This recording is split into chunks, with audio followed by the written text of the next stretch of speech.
Welcome to Positive Atheism English channel. Today, in our program, My Life with Gora, an autobiography of Srimati Saraswati Gora, I am going to read out you the chapter 14, Lavanam's birth. Those were the days of the salt satyagraha.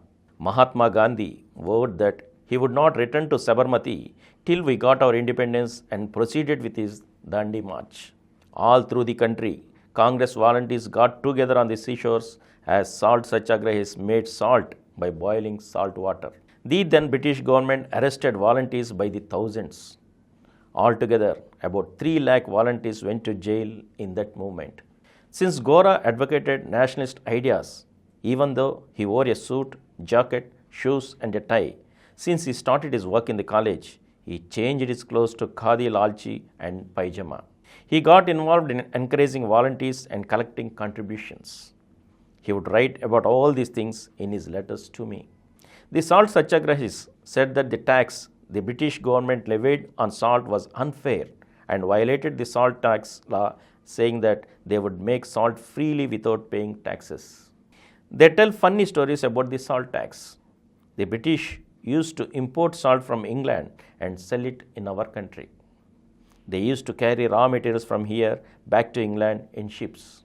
They manufactured clothes and other products in the factories here, brought them to India and sold them.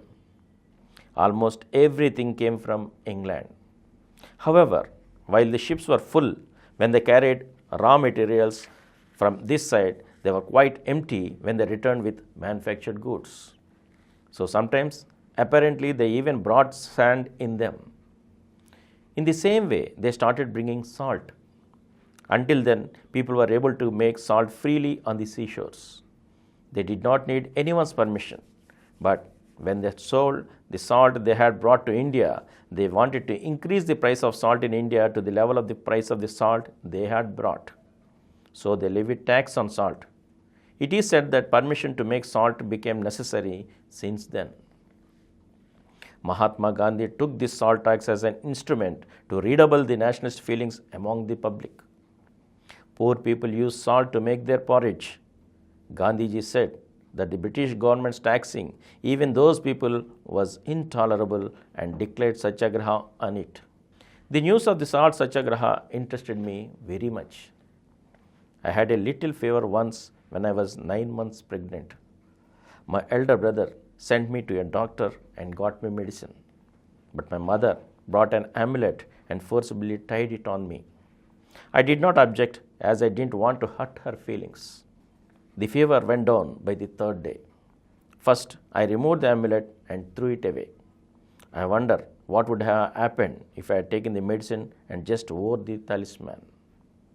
My friends and relatives were surprised to hear that I had no belief in talismans. They even debated about it, but I was able to defend my position in answering them. In the process of answering my critics, my thinking process improved and I learned about a lot of things. In those days, it was indeed strange that a young woman like me could defy traditional beliefs that way. In my parents' home, my elder brother and my sister-in-law never opposed me, although they never defended me either. That gave me some support. In the afternoon of 10th October 1930 at 3 p.m., I had my delivery. I gave birth to a son. Gora was present as he had arrived the day before. Like Manorama, this child too was born under a Pacification constellation. Moreover, being born with the umbilical cord wound around the neck was considered an unlucky sign. At the time of the delivery, Gora and my elder brother were both present at home. My mother was delighted that a grandson was born. In that excitement, she let Gora see the child even before cutting the umbilical cord. The normal custom is not to allow the child to be seen until the umbilical cord is cut. Since the child was born under a pacificatory constellation, until pacification rites are performed, the father must not see the child. Since Gora was right there, my elder brother set aside his customs and they both came in and saw the child. Although Manorama was born under a pacificatory constellation and yet no pacification ceremony was performed, no one was subject to any danger. That reassured me somewhat.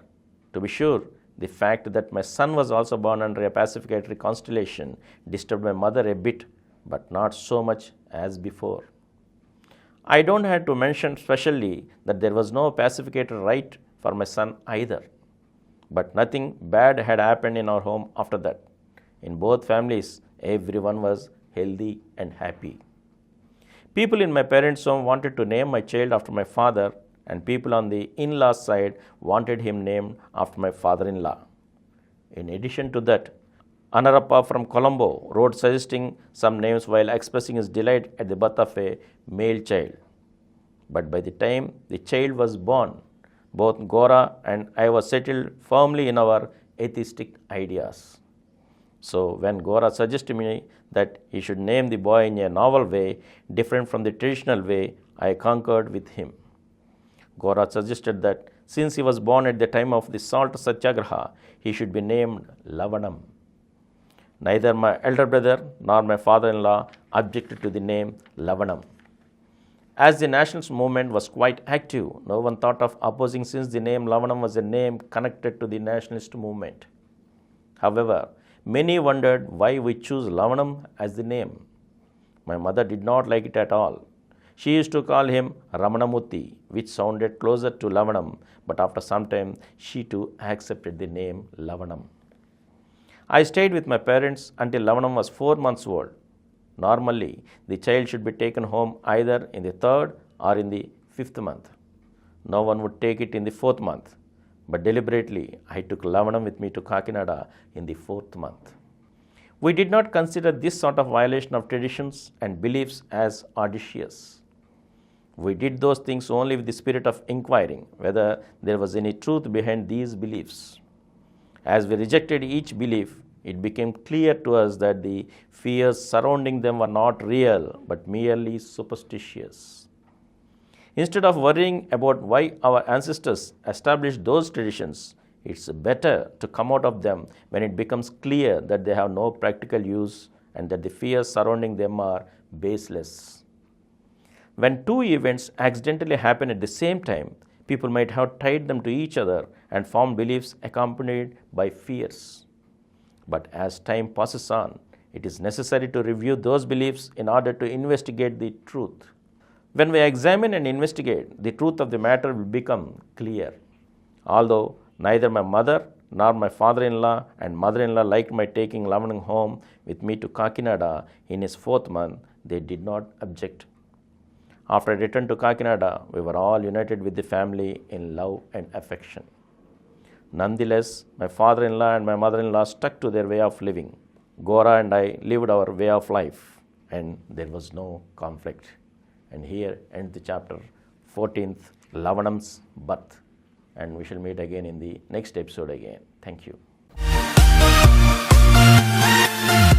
For more videos, please subscribe to our Positive Atheism English channel presented by Samaram channels, which has crossed more than 20 crore views. Please like, subscribe and share our videos, and for notification of our new videos, please click the bell icon.